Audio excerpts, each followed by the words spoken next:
सहारा है। बुझाऊं आऊं दीप प्रभु, आया आप समीप प्रभु। तुम जलते दीपक हो, मुझको अपने तल्य बनाओ। आओ गुरुवर आओ, आओ गुरुवर आओ। इस अंतर मन में आओ, मेरे जीवन के कण कण में बन कर प्राण समाओ। आओ गुरुवर आओ, आओ गुरुवर आओ। वंदन करो अरिहंत को, सदम करो प्रणाम। आचार्य उपाध्याय का ले सुखकारी नाम। सर्व साधु सरस्वती, दया धर्म सुखकार। महावीर भगवान को वंदन बारंबार। महावीर भगवान को वंदन बारंबार।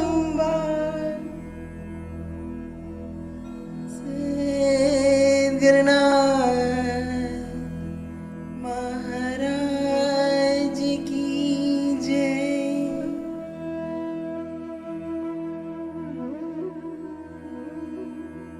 मैंने पिछले सत्र में विनीत शिष्य के 3 लक्षण कहे थे।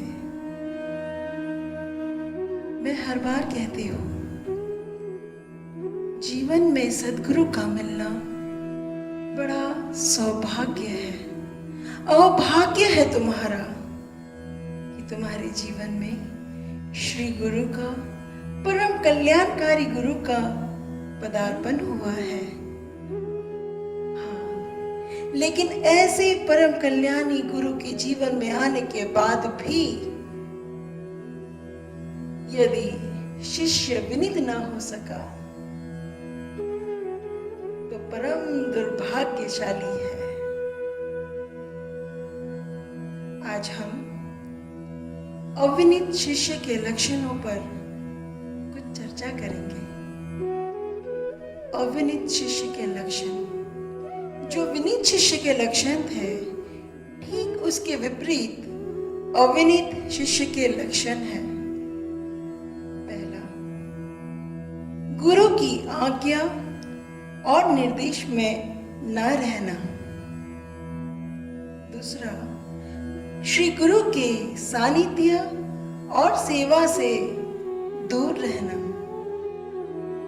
और तीसरा, श्री गुरु के विरोध में कृत्य करने वाला, श्री गुरु के विरोध में आचरण करने वाला, श्री गुरु का विरोधी बनकर रहने वाला।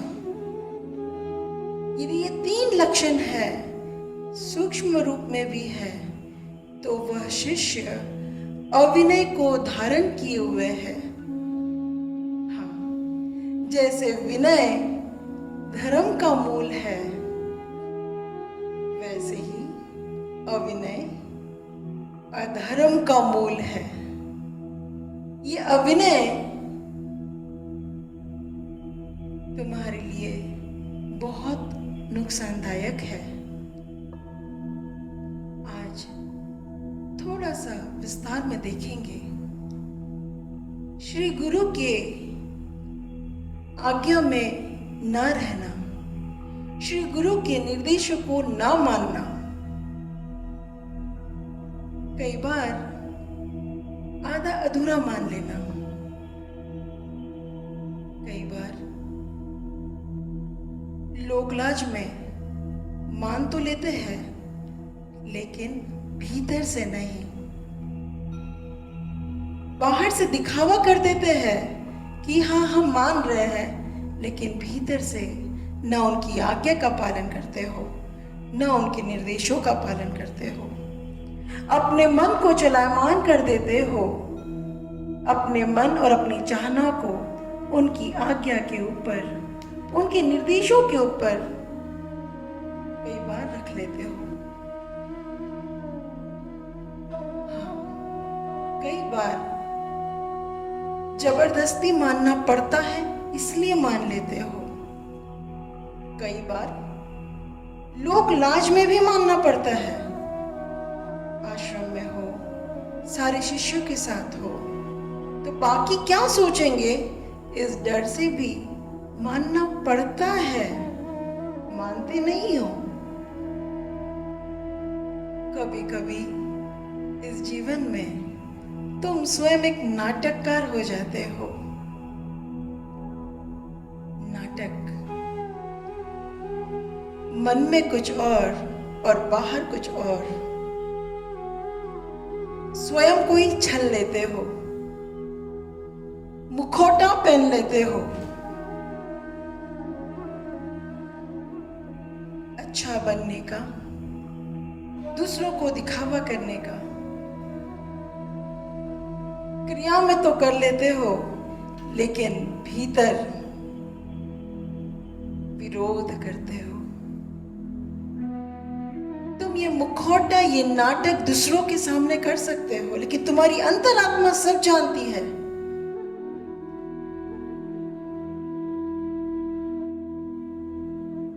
ये नाटक भीतर से ना हो सकता। और तुम्हारा श्री गुरु बाह्य इंद्रियों से देखता ही नहीं, तुम्हारा श्री गुरु तुम्हें आंतरिक इंद्रियों से देखता है। सजग रहना।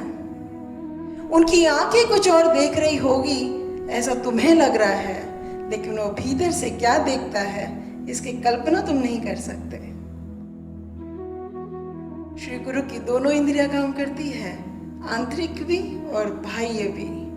तुम्हारी नजरें सिर्फ बाह्य देख सकती है और वो सच से सही मात्रा में या सही तरीके से आपका श्री गुरु आपको सदैव अपनी आंतरिक इंद्रियों से देखता है। तुम्हारे हृदय में भाव बाद में आएगा। वो पहले से जानता है कि तुम क्या करते हो, क्या कर सकते हो, क्या नहीं कर सकते हो। मैंने पहले भी कहा था, तुम्हें तुमसे ज्यादा तुम्हारा श्री गुरु जानता है। सजग रहना। वह तुम्हें बोले या ना बोले, वह सब जानता है। तुम सत्य कह रहे हो या असत्य।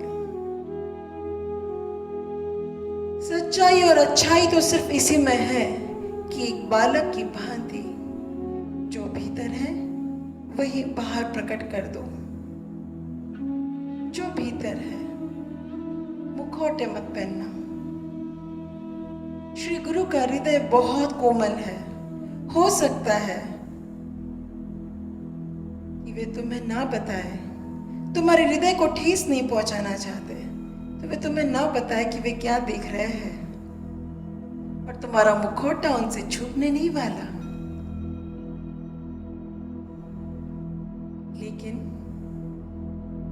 सच्चाई ये भी है कि असत्य वे तुम्हारे भीतर रहने नहीं देंगे, कभी नहीं। लेकिन यदि तुमने सच्चाई से सब कुछ बोल दिया तो बहुत जल्दी तुम सत्य पर खड़े हो जाओगे। लेकिन यदि तुमने ऐसा नहीं किया तो श्री गुरु तो तुम्हारे भीतर से वह सत्य को निकालेगा, लेकिन वह तुम्हारे लिए पीड़ादायक हो जाएगा। क्यों पीड़ा लेना? ये रास्ता सरलता का है। मुझे याद है, मैंने अपने श्री गुरु से एक बार प्रश्न किया था कि हे गुरुवर, साधना क्या है? तब मेरे श्री गुरु ने मुझे जवाब दिया था, प्रणु, सरलता ही साधना है। सरल हो जाना। ऐसा लगा उस एक शब्द में मैंने कई शास्त्र पढ़ लिए। सरलता साधना का सबसे मुख्य बिंदु, सरलता, सहजता। यदि तुम सरल हो तो सब अपने आप हो जाएगा। फिर प्रयत्न नहीं करने होंगे।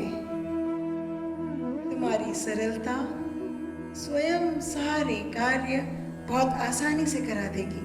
तुम्हारी साधना बहुत ही सुंदरता से, आसानी से, सहज रूप से पूर्ण हो जाएगी।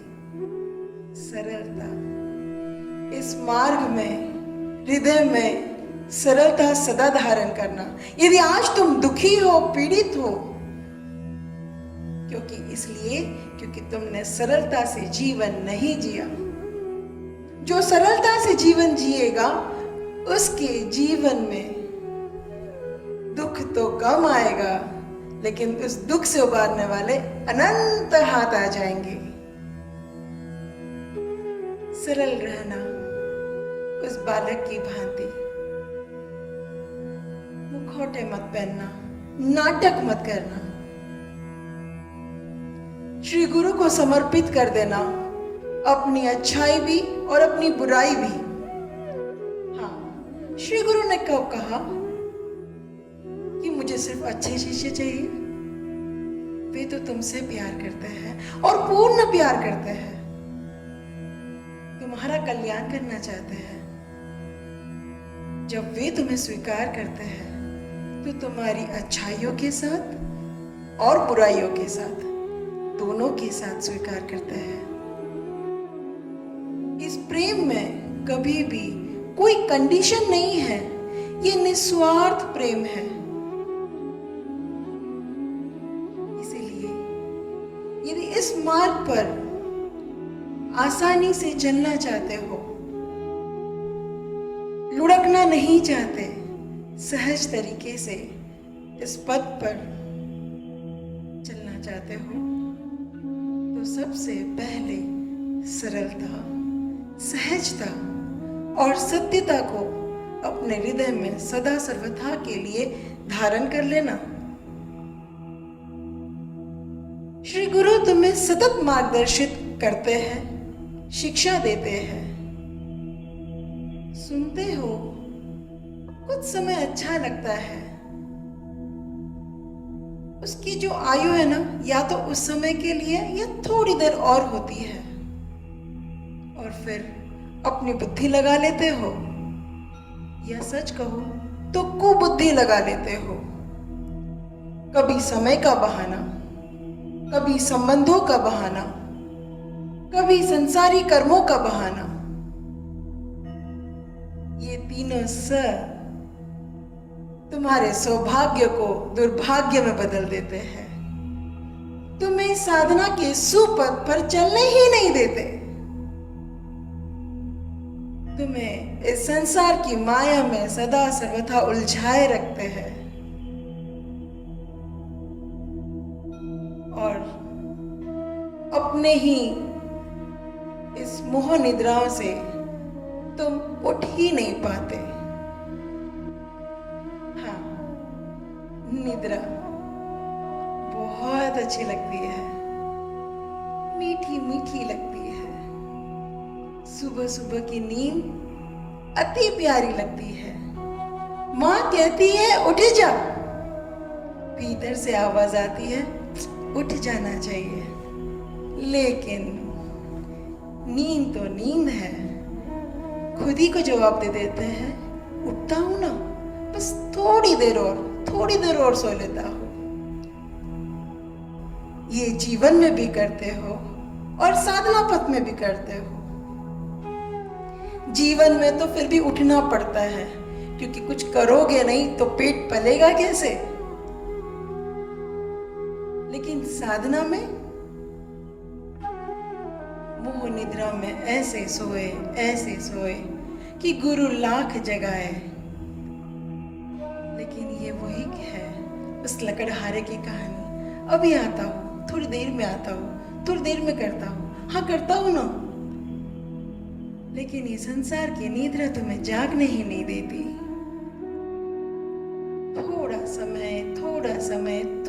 थोड़ा करते करते पूरा जीवन चले जाता है। सुना है ना, बूंद बूंद से सागर बनता है। और ये जो बूंद बूंद तुम खो रहे हो ना, ये सच में और वास्तव में बूंद नहीं खो रहे, तुम अपना सागर खो रहे हो। हर बूंद एक सागर है, हर समय एक सागर है। तुम अपने आप को खो रहे हो। संसार में फिर भी उठे जाते हो, शरीर की कुछ सेवा कर लेते हो, कुछ खाना पीना कर लेते हो, कुछ सांसारिक कर्मों को कर लेते हो, और जो बचा कुचा टाइम होता है वह संबंधों में, WhatsApp, Facebook, plannings, parties, weekends, इनमें चले जाता है। आत्मा का कोई भान नहीं, आत्मा का कोई बोध ही नहीं। श्री गुरु तुम्हें बार बार अपने आत्मबोध के लिए चेताएंगे, बार बार एहसास दिलाएंगे कि तुम आत्मा हो, उस आत्मा का बोध रखो, सजग रहो। बार बार साधनाओं के लिए प्रेरित करेंगे। संसार तुम्हें व्यस्त रखेगा और श्री गुरु तुम्हें सदा सचेत करेंगे, जगाएंगे बार बार।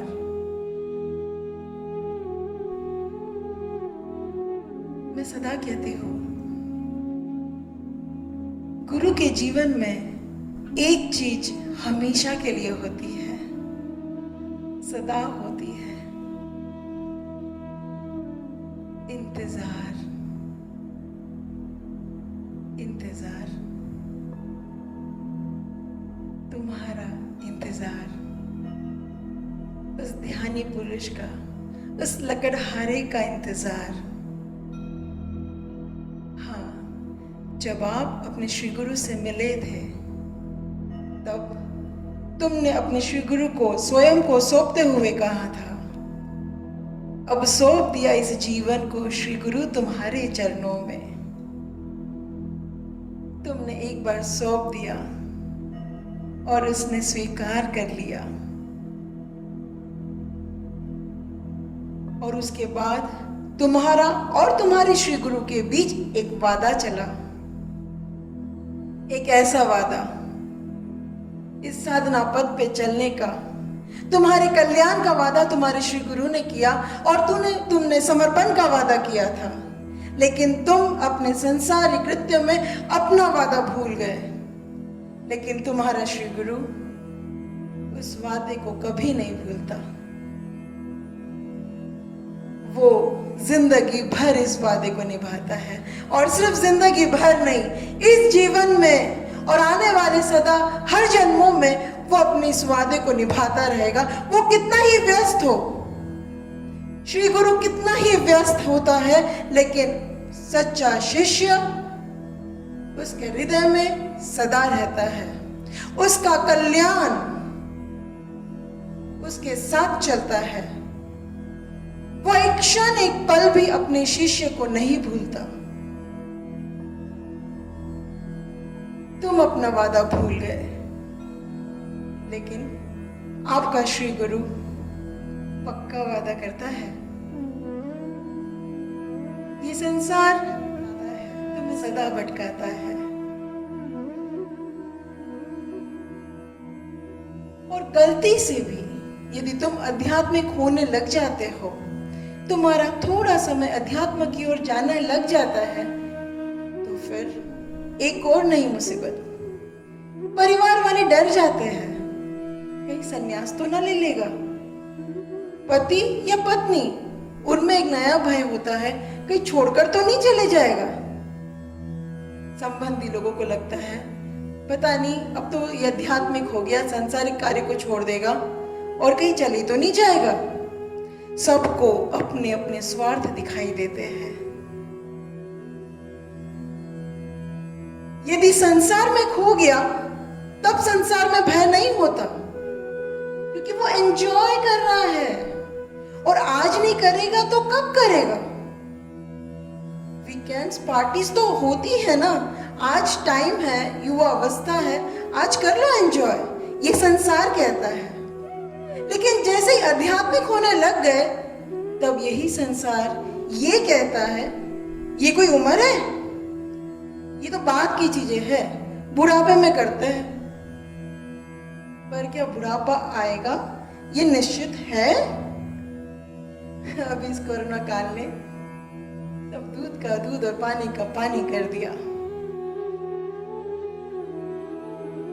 अध्यात्म बार बार कहता है जीवन क्षणभंगुर है,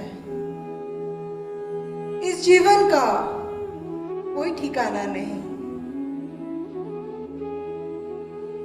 अध्यात्म सदा जागृति सिखाता है। सच्चा अध्यात्म कर्तव्यनिष्ठ बनाएगा। आपका जीवन और सुंदर हो जाएगा। श्री गुरु कभी भी आपको अपने माता पिता की सेवा से विमुख नहीं होने देगा।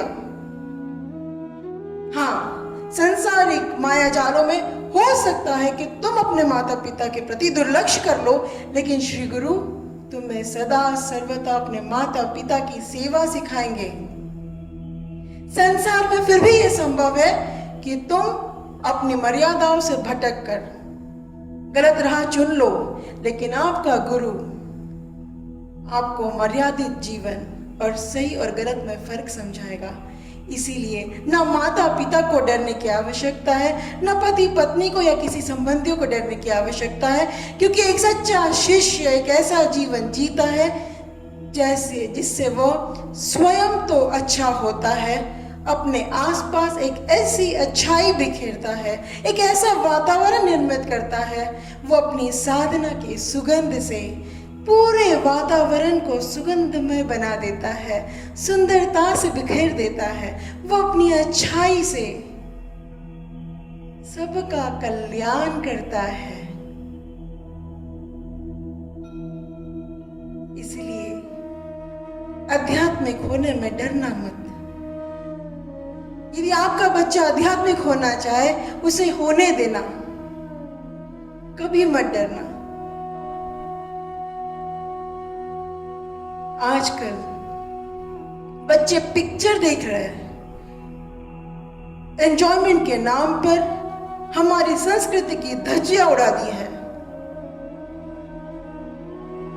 कैसा कैसा खाना खाते हैं जो ना पोषण देता है, सिर्फ और सिर्फ रोग फैलाने वाला खाना खाते हैं, कमजोर होते हैं। पिक्चर देखना, छोटे छोटे कपड़ों में सारे संस्कारों की धज्जियां उड़ा के रखी है। कैसे कैसे अश्लील गानों पर बच्चे डांस कर रहे हैं और माता पिता खुश होकर तालियां बजा रहे हैं। जब वो पढ़ाई या शिक्षा करता है तो सिर्फ ये देखे जाते हैं कि मार्क्स कितने मिले, 99 पॉइंट इतने परसेंट चाहिए, एक मार्क भी कम हो गया तो माता पिता के बीच में खलबली हो जाती है कि मेरे बच्चे ने 10 आउट ऑफ 10 क्यों नहीं लाया। मार्क्स की पढ़ी है लेकिन शिक्षा नहीं, वो रट्टन तोता बन रहा है। पर शिक्षा तो वो है जो जीवन को श्रेष्ठ करती है। किताबी शिक्षा ज्ञान देती है, लेकिन वो ज्ञान जीवन नहीं बनाती। लेकिन आध्यात्मिक शिक्षा ज्ञान भी देती है और जीवन भी बनाती है। संस्कार विहीन पौधे तैयार हो रहे हैं, लेकिन न माता पिता में सजगता है, न परिवार वालों में सजगता है कि हमारे बच्चे कर क्या रहे हैं। और खुद ही साथ दे देते हैं। आजकल जो शिक्षा पद्धति चल रही है, इसमें ये लोग मार्क्स में तो टॉपर्स बन गए, लेकिन सोच में भीतर से एक कमजोर पौध तैयार हो रही है, बहुत कमजोर। जीवन के उतार चढ़ाव को न झेल पाने वाली, माता पिता के प्रति न संस्कार को समझने वाली, अपने कर्तव्य को नहीं समझने वाली। इनके लिए बस इनके मोबाइल्स और इनके कंप्यूटर्स ही सब कुछ होते हैं। ये ना माता पिता के होते, ना ये किसी के हो सकते हैं। इन्हें अपने जीवन के मूल्य का, जीवन के क्षणों का कोई अहमियत नहीं है। मूर्खता से भरे इस जीवन को अपना सब कुछ मानते हैं। मानव जीवन तो खो रहे हैं, वो खेल कूद, वो मस्ती, सब कुछ खोते जा रहे हैं। कोई संस्कार नहीं बचा। कुछ कुछ परिवारों में जहां माता पिता जागृत है, वहीं संस्कार बचा है, लेकिन इस शिक्षा पद्धति ने इस संस्कार का पूरी तरीके से ह्रास कर दिया है। हाँ, साधना की लिमिट्स है, लेकिन संसार की कोई लिमिट्स नहीं। पूरा जीवन खुद को मूर्ख बनाते रहे, खुद की आत्मा का बोध नहीं किया। क्षणभंगुर है जिसका जीवन, क्षणभंगुर है जिसका अस्तित्व, उसके लिए पूरा जीवन है तुम्हारे पास, लेकिन जो तुम स्वयं हो उसके लिए समय कहाँ है?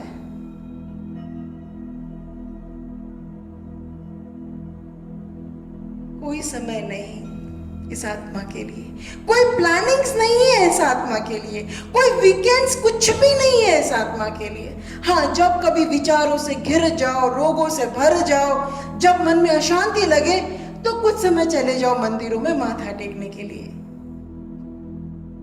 बस मंदिर में माथा टेक आए, परमात्मा से भी पता नहीं क्या क्या प्रॉमिसेस कर लिए, क्या क्या मांग ली कि तुम मेरा ये कर दो, वो कर दो, तो मैं ये कर दूंगा, मैं इतने नारियल चढ़ा दूंगा। खुद भी लालच में फंसे हो। परमात्मा आपको लगता है वो आपके लालच में फंसा है? वो तुम्हारे 11 नारियलों को भूखा है? अपने संसार को वहां पर भी तज नहीं सके तो सिर्फ और सिर्फ मूर्ख बना रहे हो। क्या सोचते हो तुम? कौन हो तुम? बेटा या बेटी नहीं, पति या पत्नी नहीं, माता या पिता नहीं, बहन या भाई नहीं, स्त्री या पुरुष नहीं, ये हाड़ मांस का पुतला नहीं। क्षणभंगुर है अस्तित्व तुम्हारा। सूर्योदय के बाद सूर्यास्त तय है, सुना हमेशा है, शब्दों से जाना है लेकिन जिया नहीं, कि तुम इस संसार में केवल एक अतिथि हो। अतिथि, अतिथि कहीं जाता है, वो सिर्फ 4 दिनों का सामान ले जाता है, और उस 4 दिन के बाद उसे पता है कि उसे लौट आना है। वो 4 दिनों में वहां संसार नहीं बसाता। पर कैसे अतिथि हो तुम? 4 दिन के लिए आए हो, लेकिन पूरा संसार बसा के बैठे हो। मन को ये समझ ही नहीं कि सारा वापस जाएगा, तुम यहाँ रुक ही नहीं सकते। और अतिथि क्या होता है जानते हो? जिसके ना आने की तिथि हो, ना जिसके जाने की तिथि है। कौन से डेट पे आओगे कोई निश्चित नहीं। गर्भ धारण कर भी लिया तो भी जन्म होगा या जीवित रहोगे ये भी निश्चित नहीं है। जिसके न आने की तिथि है, जिसके न जाने की तिथि हो, ऐसे अतिथि हो आप। कब जन्मोगे और कब बोरिया बिस्तर उठ जाएगा कुछ ना पता। और आजकल का खान पान भी ऐसा हो गया है कि आजकल कोई कह नहीं सकता कि बचपन पूरा जी पाएंगे कि नहीं। यौवन अवस्था तो पता नहीं, वृद्धावस्था तो भूल ही जाओ, और अगर जी भी गए तो कितने हाथ पैर चलेंगे कुछ नहीं पता। इस संसार में केवल एक अतिथि हो।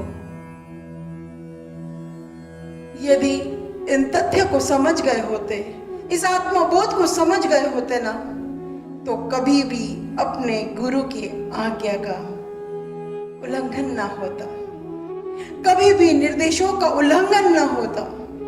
यदि संसार में अटके हो तो समझ जाना आप अपने श्री गुरु की आज्ञा का पालन नहीं करते, आप उनके निर्देशों का पालन नहीं करते, अन्यथा संसार में जीते लेकिन उस कमल की भांति जिसमें कीचड़ लग नहीं सकता। तुम संसार में जीते, ना कि संसार तुम में जीता।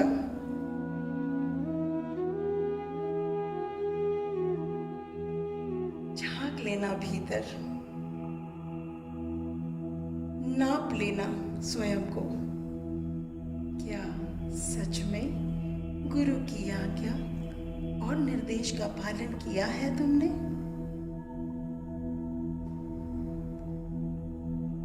दूसरा लक्षण, गुरु की सेवा से, गुरु के सानिध्य से दूर रहना। एक सच्चा शिष्य सदा अपने गुरु के सानिध्य में रहना चाहता है। एक सच्चा शिष्य सदा अपने गुरु की सेवा में रहना चाहता है। वो शरीर से कहीं भी रहे, गुरु के समीप या गुरु से दूर,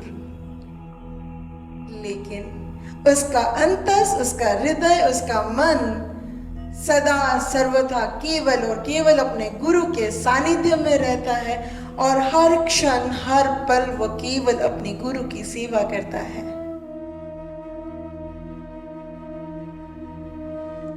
गुरु की सेवा अखिल ब्रह्मांड की सेवा है। वह स्वयं एक जीता जागता परमात्मा है। और मैंने पहले भी कहा था, गुरु की सेवा के लिए तो देवता भी तरसते हैं। पूरा ब्रह्मांड उसका परिवार है, कोई क्या उसकी सेवा करे। वास्तव में गुरु की सेवा या गुरु का सानिध्य, गुरु को आवश्यकता नहीं है इन चीजों की, वो तुम्हारे लिए, अपने लिए है। गुरु के सानिध्य में और गुरु की सेवा में मंझोगे, निखरोगे, बनोगे। लेकिन यदि आत्मबोध रखोगे तब तो आओगे ना गुरु के पास। यदि आत्मबोध ही नहीं है तो कैसे आओगे गुरु के पास? वो मंझना, वो निखरना, वो बनना, जागृति तो चाहिए इसके लिए। सदा याद रखना, गुरु की सेवा या गुरु का सानिध्य श्री गुरु के लिए नहीं, तुम्हारे अपने कल्याण के लिए है। कर्म तो बहुत कर रहे हो संसार में, लेकिन श्री गुरु की सेवा और उनका सानिध्य ऐसा श्रेष्ठ कर्म है कि अनंत जन्मों के पाप कर्म नष्ट हो जाएंगे, अनंत जन्मों की भटकन समाप्त हो जाएगी, बन जाओगे, तर जाओगे। गुरु की सेवा और गुरु का सानिध्य तुम्हारे आत्म कल्याण का मार्ग है। गुरु को तुम्हारी आवश्यकता नहीं, तुम्हें गुरु की आवश्यकता है। तुम्हें जाना होगा। हाँ, तीसरा लक्षण कलयुग है, कहते हैं ना। हाँ, तुम लोगों का कलयुग हो सकता है। मैं और गुरुदेव तो सदा सर्वथा सतयुग में जीते हैं। यदि भीतर में अपने गुरु को धारण कर लो, अपने जीवन को साधनामय बना लो, तो ये संसार भले ही कलयुग में जी रहा हो, तुम्हारे लिए ये सदा सतयुग ही रहेगा। तुम भी जी सकते हो इस सतयुग में। आमंत्रण है तुम्हें हमारे सतयुग में आने के लिए। आ सकते हो। बहुत खुशियां हैं यहाँ पर, आनंद है, प्रेम है, निस्वार्थ प्रेम, अविरल आनंद। लेकिन संसार छूटेगा तो हमारे सतयुग में आ पाओगे। हाँ, जैसे संसार में बच्चे माता पिता की आज्ञा का पालन नहीं करते, अपने आप को अपने शिक्षकगण से ज़्यादा टैलेंटेड समझते हैं, ज्ञानी समझते हैं, उनका अनादर करने में एक क्षण नहीं लगाते। मेरे को बहुत दर्द होता है जब सुनती हूँ कई बार बच्चे अपने माता पिता पे हाथ भी उठा लेते हैं। शर्म आनी चाहिए। कैसे उन माता पिता को उल्टे जवाब दे सकते हैं? कैसे उन माता पिता को अपना टैंट्रम दिखा सकते हैं जो माता पिता ने सिर्फ तुम्हारे लिए ही सब कुछ किया है? कैसे बच्चे अपने मर्यादा को छोड़कर, उनकी सेवा छोड़कर ये मोबाइल्स और कंप्यूटर्स में ही जीवन बना लेते हैं? खो रहे हैं अपना जीवन। कुछ नहीं मिलेगा, शाब्दिक ज्ञान से कुछ नहीं बन पाएगा, भीतर का ज्ञान चाहिए। समय का कोई भरोसा नहीं, लूट लो जितना लूट सकते हो। हाँ, लेकिन जैसे संसार में बच्चे अपने माता पिता और अपने शिक्षकगण का अपमान करने से नहीं चूकते, ऐसे ही अध्यात्म में भी कोई शिष्य तो है जो अपने ही श्री गुरु के कल्याणकारी शब्दों को मिथ्या मानते हैं, उन्हीं का विरोध करने लग जाते हैं। यदि खुद ना चल सके तो दूसरों को भी ना चलने दे, ऐसी वाणी कह देते हैं। उनकी आलोचक बनकर उनकी निंदा करने में उनकी जबान नहीं कतराती। अपनी दुर्बुद्धि से उस सच्चे स्वरूप पर उंगली उठाते उन्हें शर्म नहीं आती। सद्ज्ञान और उत्तम लाभों से खुद भी वंचित रहते हैं और उनके निकट जो भी आता है वो सबको डुबो देते हैं। अविनीत शिष्य अपने अज्ञान से भरे, अहम से पोषित, कुबुद्धि से सदा अपने श्री गुरु का, उनके वचनों का अनादर करते हैं। उस कल्याणकारी वचनों में भी पता नहीं कौन सी कुबुद्धि लग जाती है। वे स्वयं का तो पतन करते ही करते हैं, जो भी उनके आसपास आएगा वो भी उस पतन में शामिल हो जाएगा। ऐसे वो संशय के बीज उनके मन में भर देंगे कि खुद तो डूबेंगे सनम, तुमको भी ले डूबेंगे।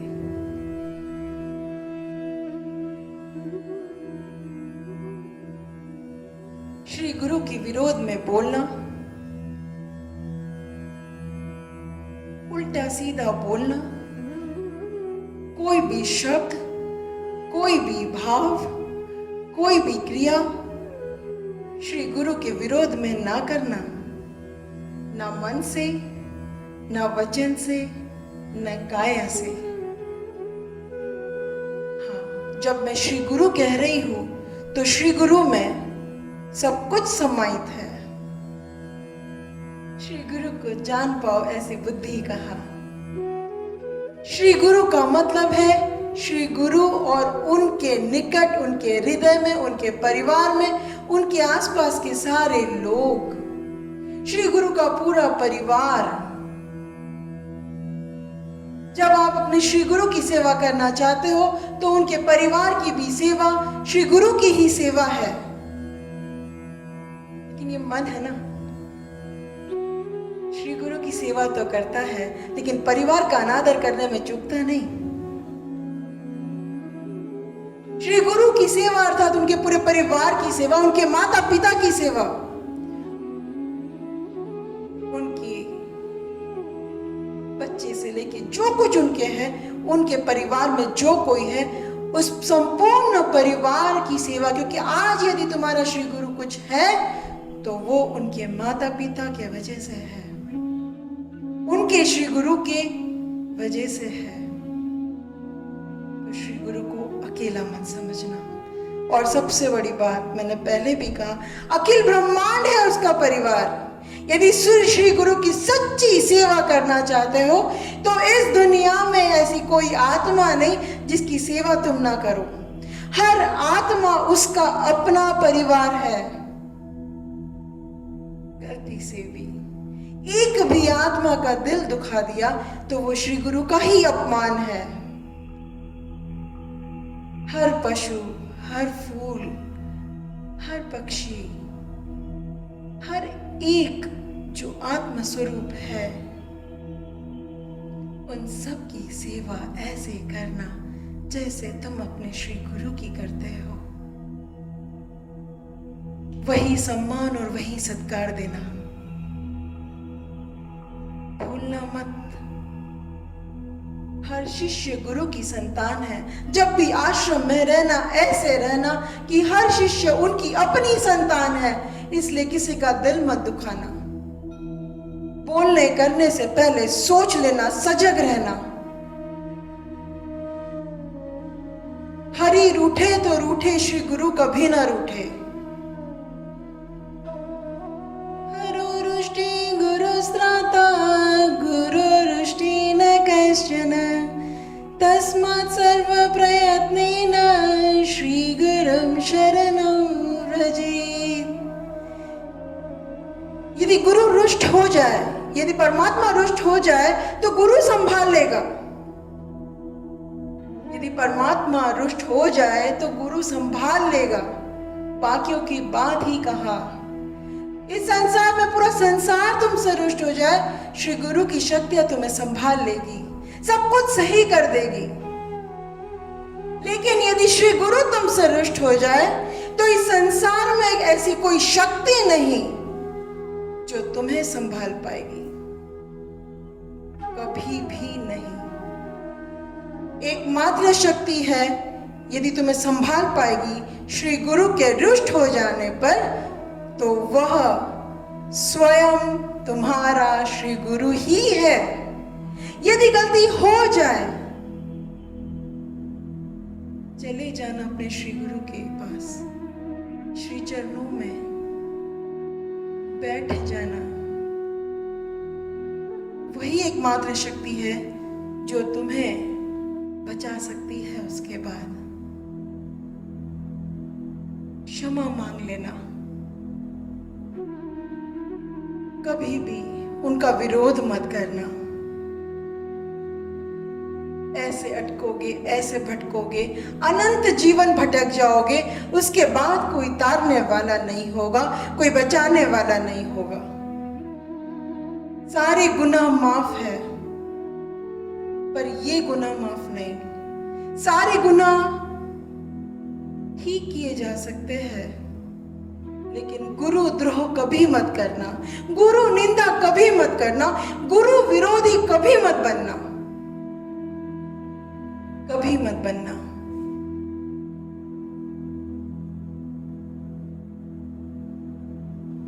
और यदि गलती से कभी कर गए,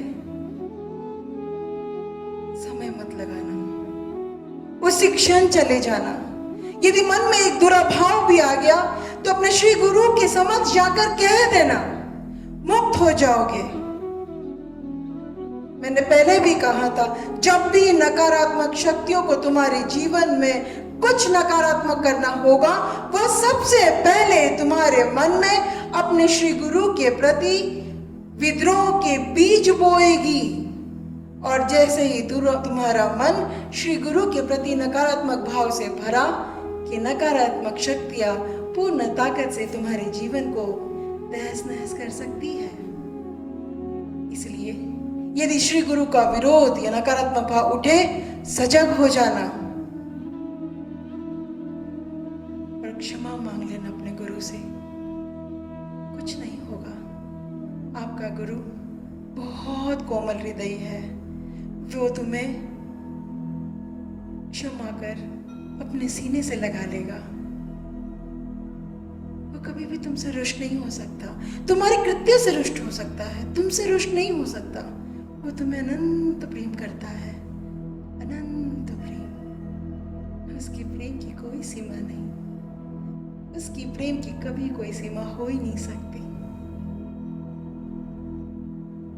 इसलिए बस उनकी शरणा हो जाना। उनके चरणों में स्वर्ग है, अखिल ब्रह्मांड उनके श्री चरणों में है। मैंने पहले भी कहा था, ये साधना पथ है। इस पथ पर, इस यात्रा में 3 चीजें सदा सर्वथा रखना। वो है पूर्ण विश्वास, पूर्ण समर्पण, पूर्ण स्वीकार भाव। इस पथ में माया तुम्हें भटकाएगी, अटकना मत, भटकना मत। विनीत के लक्षण धारण करना और विनीत के लक्षणों को तज देना। यदि मन में भाव भी उठ गए, उसी क्षण सजग हो जाना, सचेत हो जाना, लेकिन अविनय को अपने हृदय में धारण करने मत देना। उसे अपने हृदय में, अपने जीवन में कोई स्थान मत देना। विनय तारने वाला है, अविनय डुबोने वाला है। विनय धर्म है, अविनय अधर्म है। इन्हीं भाव के साथ मैं अपने श्री गुरु से एक प्रार्थना करना चाहती हूँ।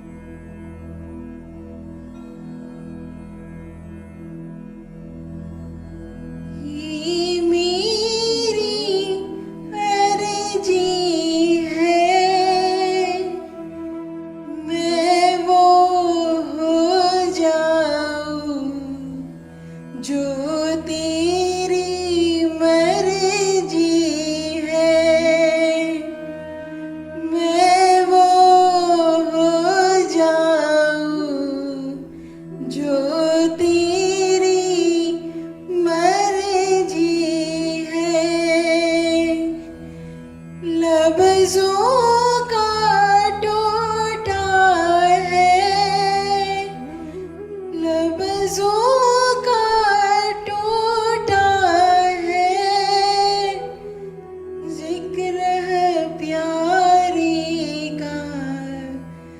अश्कों से होता है जिक्र प्यारे का, अश्कों से होता है।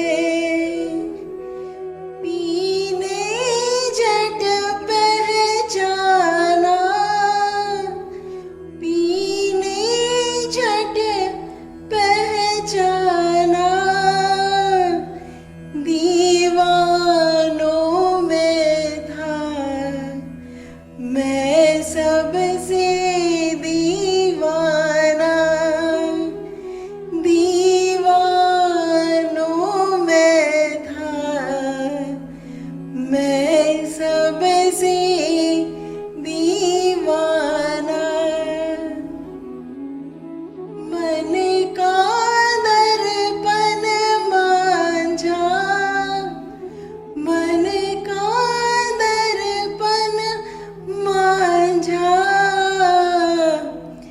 एक दिखे दोनों जो हीर वही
आई प्रीतम के चौखट पे,